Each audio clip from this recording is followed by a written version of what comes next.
After studying this module, you will be able to understand the psychodynamic therapy and able to know the basic techniques of Freudian psychoanalysis and be able to evaluate the psychodynamic therapy.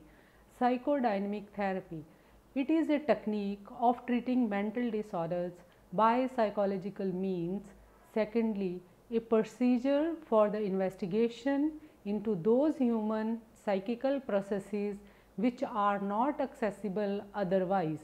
And thirdly, a psychological theory based on the psychological data obtained from the above mentioned investigation, which has been accumulated under a scientific discipline, and it emphasizes in a major way the unconscious mental processes. Psychoanalysis may be said to a product of 20th century with Sigmund Freud's publication of Interpretation of Dreams in the year 1900. Freud, the renowned neurologist and physician of Vienna, himself coined the term psychoanalysis.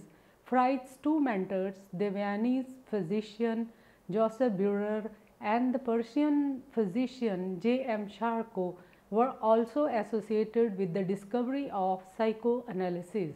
The therapy is practiced into two basic forms: classical psychoanalysis and psychoanalytically oriented psychotherapy. As developed by Freud and his immediate followers, classical psychoanalysis is an intensive, at least 3 sessions per week, a long-term procedure for uncovering repressed memories, thoughts, fears and conflicts stemming from problems in early psychosexual development and helping individuals come to terms with them in light of the realities of adult life. In psychoanalytically oriented psychotherapy, the treatment and the idea guiding it may depart substantially from the principles and procedures laid out by orthodox Freudian theory, yet the therapy is still loosely based on psychoanalytical concepts.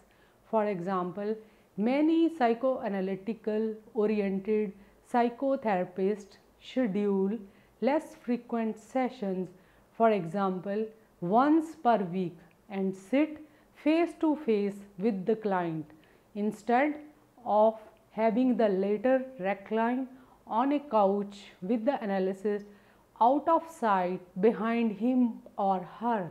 Likewise, the relatively passive stance of psychoanalytic, primarily listening to the client's free association and rarely offering interpretations, is replaced with an active conversational style in which the therapist attempt to clarify distortions and gaps in the client's construction of the origin and consequences of his problem, so challenging clients' defenses as they present themselves.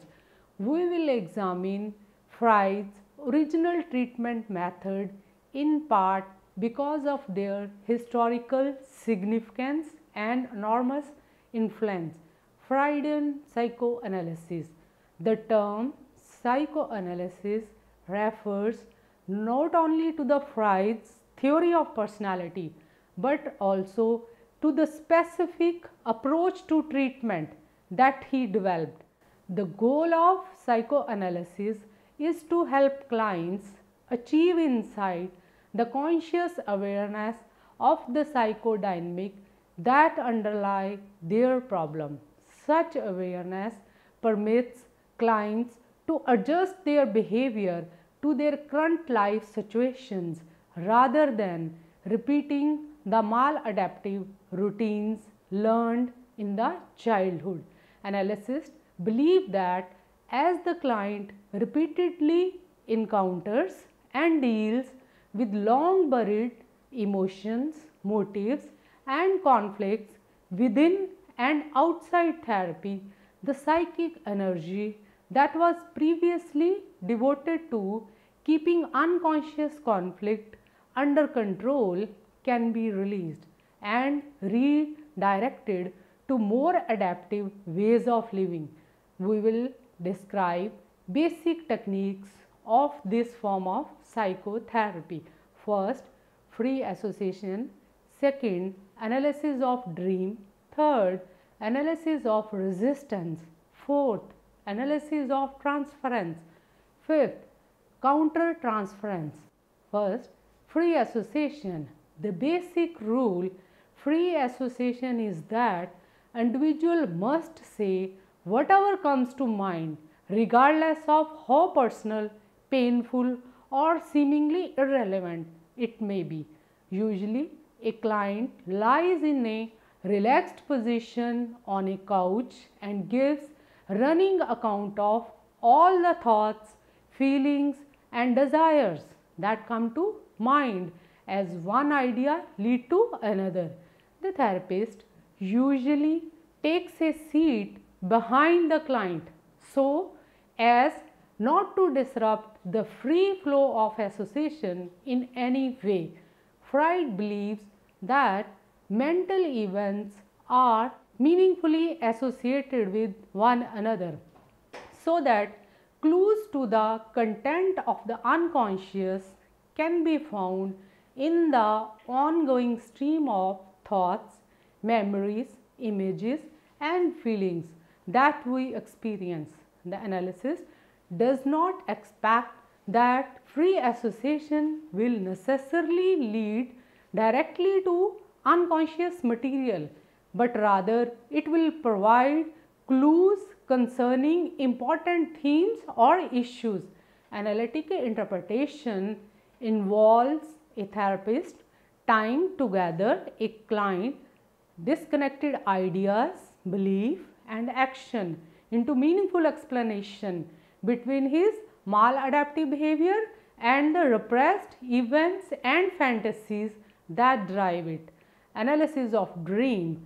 Dream analysis placed psychoanalysis from a therapeutic process to full-fledged deep psychology. Dream is the phenomena when unconscious is demonstrated.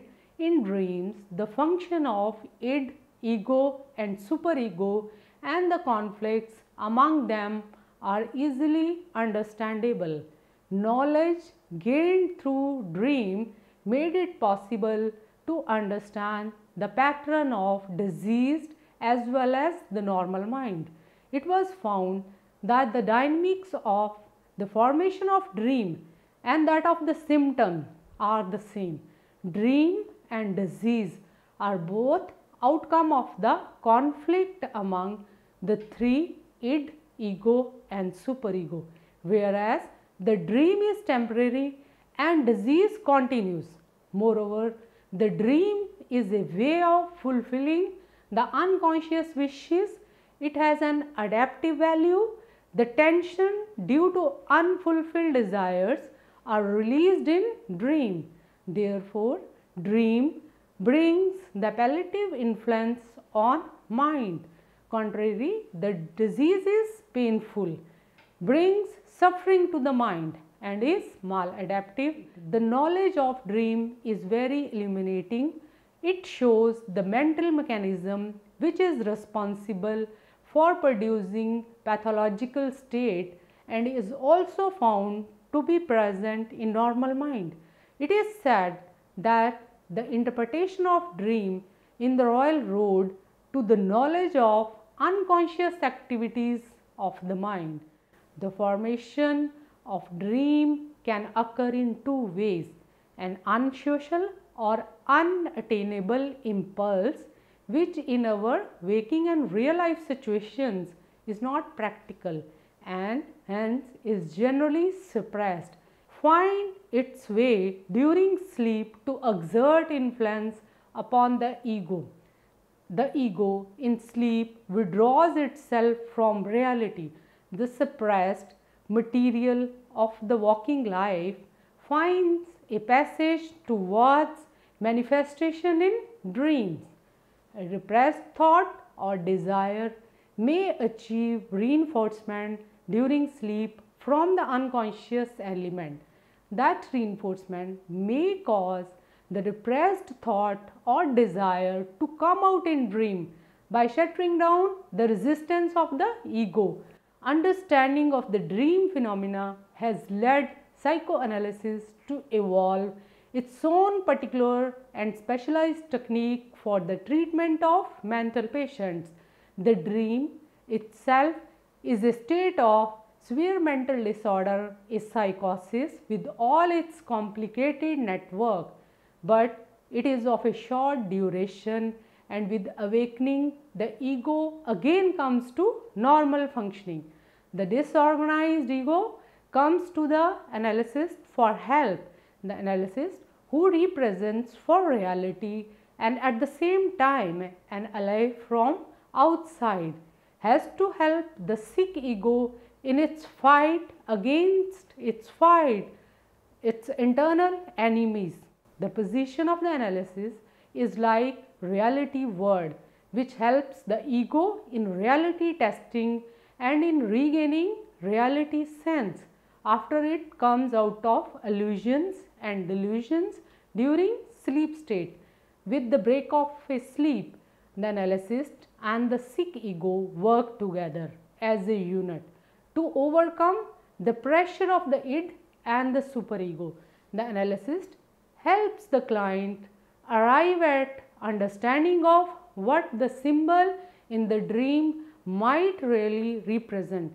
So, dream has two types of content: manifest content, which is the dream as it appears to the dreamer, and the second, latent content, which consists of the actual motive that are seeking expression but are so painful or unacceptable that are disguised.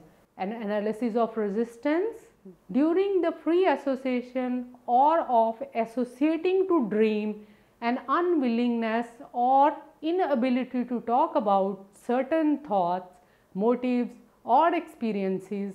For example, a client may talking about an important childhood experience and then suddenly switch topic, perhaps stating it's really not that important or it is too absurd to discuss.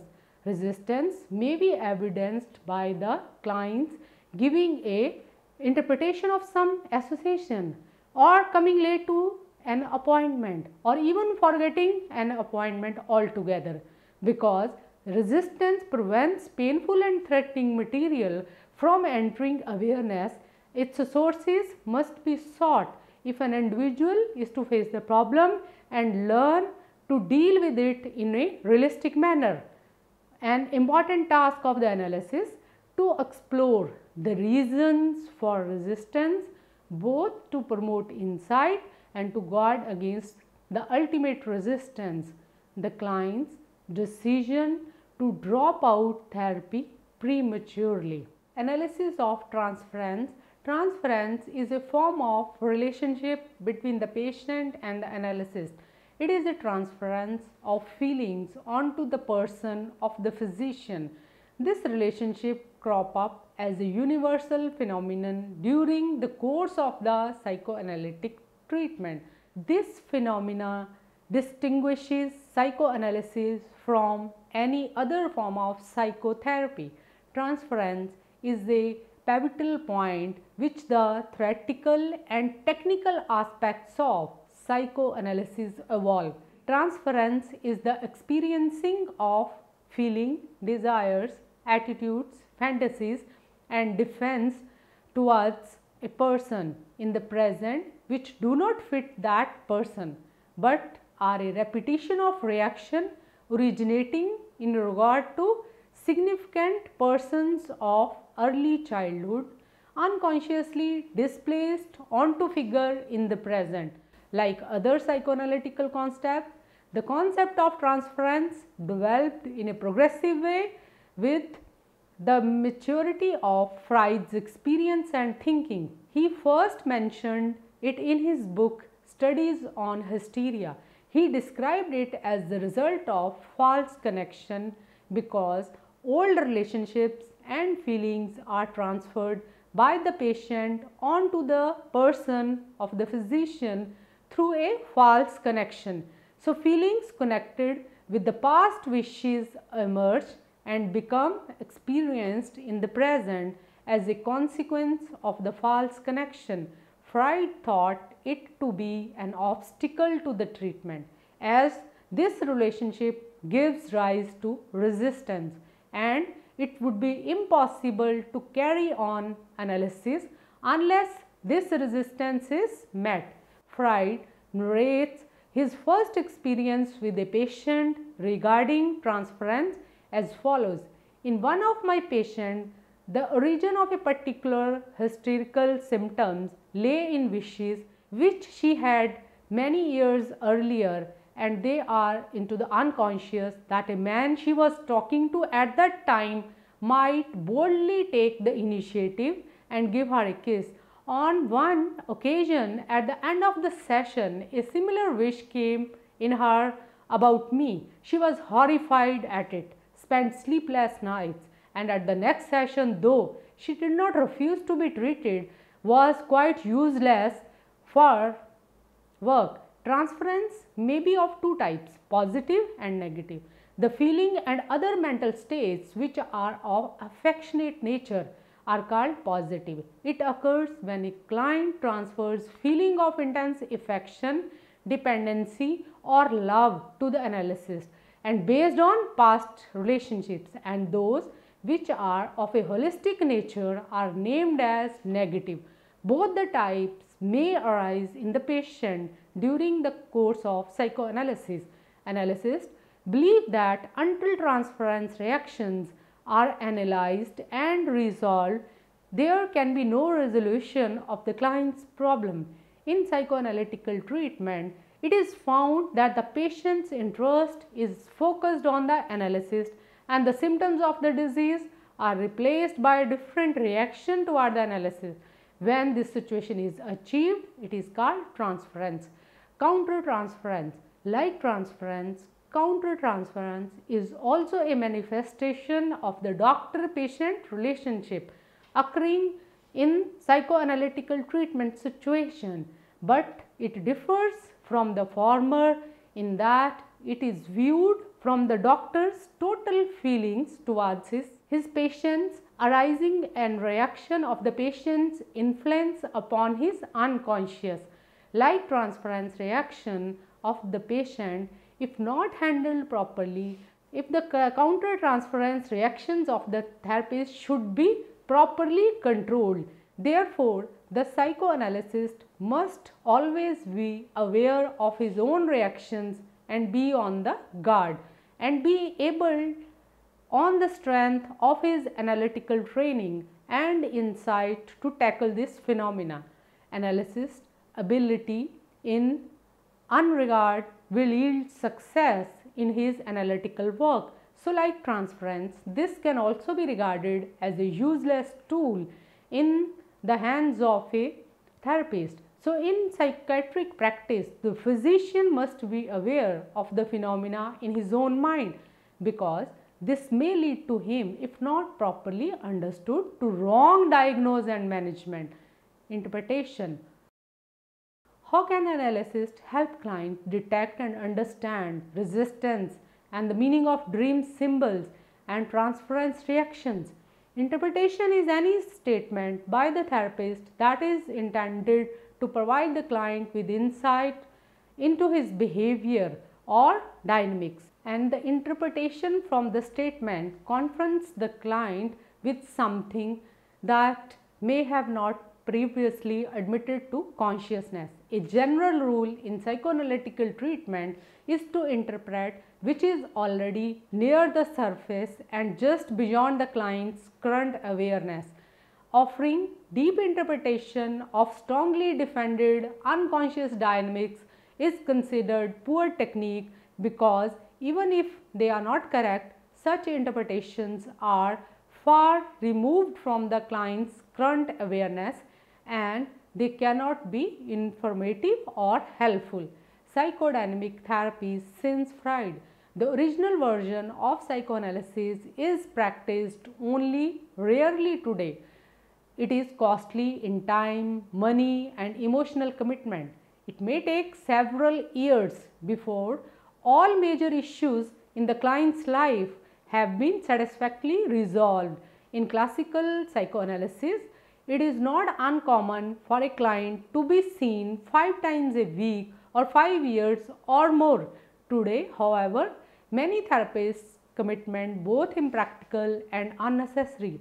Their conclusion is supported by psychotherapeutic studies that measure the degree of improvement that occurred over the course of psychotherapy.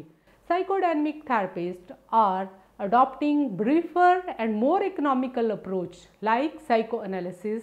Brief psychodynamic psychotherapy focuses on understanding the maladaptive influences of the past and relating them to current patterns of self-defeating behavior. Many of these brief psychotherapy utilizes basic concepts from psychoanalysis such as importance of insight and the use of interpretation, but they apply them in a very focused and active fashion. The therapist and the client likely to sit together facing each other, and the conversation typically replaces free association.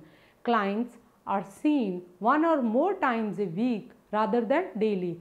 The goal is typically limited to helping the client deal with specific life problems rather than attempting a complete rebuilding of the client's personality. Therapy is therefore more likely to focus on the client's life situations rather than on past childhood experiences, and it may involve teaching the client specific interpersonal and emotional control skills. One recently developed interpersonal therapy focuses almost exclusively on clients' current relationship with more important people in their lives. This highly structured and seldom takes longer than 15 to 20 sessions.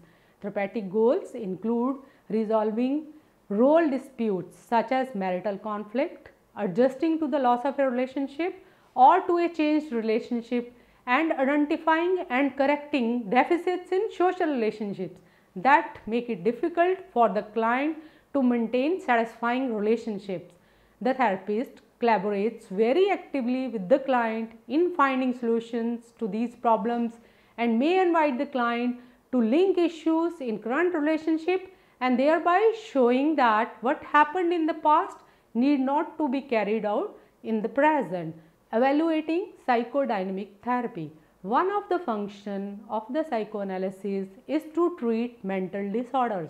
With the advent of psychoanalysis, with its determinism in the field of mental disorders, everything there, the myths of experiences, behavior, imagination, thought, fantasy and action. For example, all symptoms were given proper meaning and appropriate place in the cause and effect chain. The real importance of psychoanalysis rests with the fact that it did not remain confined within the sphere of abnormal mind or mental disorders. It stretched its investigation into the functioning of normal human mind, developing itself as an independent science of human mind. Psychoanalysis has shown in a new way the uniformity of human mind all over the world. Man's joy and sorrow, his love and hate, and his fear and courage are similar everywhere. The validity of psychoanalysis as a therapeutic measure has been challenged by many. Among them, Ising is the most famous person, and he rejects the efficacy of psychoanalysis altogether on the basis of his research data. According to him, percentage of cure among the patient without the use of psychoanalysis is very high, whereas those in whom psychoanalysis was used are found to be cured in a significantly lower percentage. It is very difficult to assess the result of psychoanalysis properly because there is no valid and dependable method for assessment of basic psychodynamic variables, and it has never been said that psychoanalysis has been able to explain satisfactorily all the phenomena of human life. It is an for a science that it attempts at explaining the immense number of facts with a minimum number of assumptions at the same time, raises new and appropriate questions, invites further application and explanation, and in this way it remains open. So, the achievement of psychoanalysis lies in its being a science, or as a scientific method. Classical psychoanalysis is routinely criticized by outsiders for being relatively time consuming and expensive, for neglecting clients' immediate problems in search for unconscious conflicts in the remote past. So, for being no adequate proof of its general effectiveness, there have been no rigorous, controllable outcome studies of classical psychoanalysis. So, this is understandable given the intensive and long-term nature of the treatment and the methodological difficulties inherent in testing such as approach. There are some promising hints in this treatment approach that it has some value. In contrast, there is much more research on some of its newer psychodynamically oriented approaches, although research showing that this form of therapy works for a specific diagnosis is still generally lacking. Summary: psychological treatment is aimed at reducing abnormal behavior in individuals through psychological means. The goal of psychotherapy include changing maladaptive behavior, minimizing or eliminating stressful environmental conditions, reducing negative affect, and improving interpersonal competencies, resolving conflicts, modifying people's inaccurate assumptions about themselves. Many approaches to psychological treatment have been developed to treat individuals with psychological treatment. Classical psychoanalysis was originated a century ago by Sigmund Freud. It is rarely practiced today, and there is a little empirical support for its efficacy. Several variants of therapy have developed out by psychoanalytical tradition. These diverge from classical psychoanalysis on matters such as duration of therapy, the role of primitive psychosexual drives in personality dynamics. The therapist is listening for the core emotional and relationship themes that surface again and again. One way for the therapist to understand core themes is to watch the way the client begins to relate to the therapist. Some clients express helpless, perhaps a clue for underlying conflicts between the helplessness and autonomy. Others develop fear that the therapist is secretly annoyed at them, perhaps providing a clue that the client has internalized an idea of relationship as overly punitive. To help the client gain insight, a core aspect of these interventions is interpretation, in which the therapist finds out patterns in relationships and emotions that a client may not have released, and insight is conceptualized as a process in which the client develops a new understanding, and with this understanding experience a cathartic release of emotions. And it is worth noting that the core goal of psychodynamic treatment is to improve insight and self-understanding. Symptom reduction is expected to happen as a consequence of this improved awareness, but it is not a central concern. Many of the newer psychodynamic forms of treatment emphasize the way interpersonal processes are affected by early interaction with the parents and other family members.